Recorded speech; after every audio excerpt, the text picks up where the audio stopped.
Welcome to my channel. ఈరోజు మన recipe వచ్చేసండి మంచి స్నాక్ ఐటెం అయితే ప్రిపేర్ చేసుకుందామండి.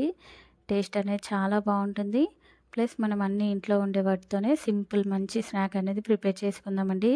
ఇది మనం ఈవినింగ్ టీ టైంలో కూడా చాలా బాగుంటుందండి. తప్పకుండా ట్రై చేయండి. మనం స్నాక్ అనేది ప్రిపేర్ చేసుకోవడానికి ముందుగా ఇలా ఒక బౌల్ అనేది తీసుకొని దీంట్లోనే సన్నగా తరుక్కున్న ఆనియన్స్ అనేది ఒక 1 కప్ యాడ్ చేసుకున్నానండి. ఆనియన్స్ అనేది యాడ్ చేసుకున్నాక అవన్నీ విడివిడిగా అవ్వడానికి ఇలా ఒక్కసారి మిక్స్ చేసుకొని దీంట్లోనే సన్నగా తురుముకున్న బంగాళదుంప అనేది ఒక 1 కప్ యాడ్ చేసుకున్నానండి. అలాగే కొంచెం కొత్తిమీర, కొంచెం కరివేపాకు అనేది కూడా యాడ్ చేసుకొని దీంట్లోనే సన్నగా తరుక్కున్న కొంచెం అల్లం ముక్క అనేది యాడ్ చేసుకున్నానండి.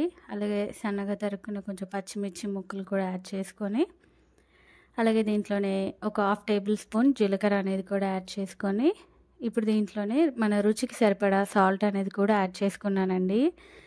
అలాగే ఒక 2 టేబుల్ స్పూన్ల కారం అనేది కూడా యాడ్ చేసుకున్నానండి.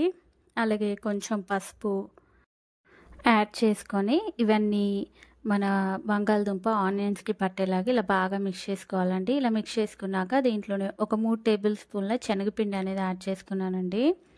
శనగపిండి అనేది యాడ్ చేసుకున్నాక ఇలా బాగా మిక్స్ అయితే చేసుకోవాలండి. మనము ఆనియన్స్లోని వాటర్ అనేది వస్తుంది కదండి, అది అనేది సరిపోతుందండి. ఇలా మిక్స్ చేసుకొని పక్కన పెట్టేసుకొని స్టవ్ పైన ప్యాన్ పెట్టేసి డీప్ ఫ్రైకి సరిపడా ఆయిల్ అనేది యాడ్ చేసుకొని ఆయిల్ అనేది వేడెక్కాక మనం ప్రిపేర్ చేసుకున్న మన మిశ్రమంని ఇలా వడల్లాగా అయితే ప్రిపేర్ చేసి యాడ్ చేసుకోవాలండి.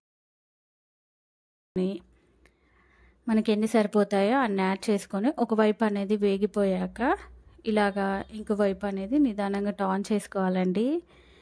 ఇలా ఇంకో వైపు అనేది టర్న్ చేసుకున్నాక ఇవనేది మంచిగా పైన అంతా వేగిపోయి లోపల కూడా చక్కగా కుక్ అయ్యే వరకు మన స్టవ్ అనేది మీడియం ఫ్లేమ్లోనే పెట్టుకొని మన ప్రిపేర్ చేసుకున్న ఈ స్నాక్స్ అనేది మనం కుక్ చేసుకోవాలండి. చూడండి చక్కగా వేగిపోయాయి. ఆయిల్లోంచి అయితే తీసేసుకుంటున్నానండి.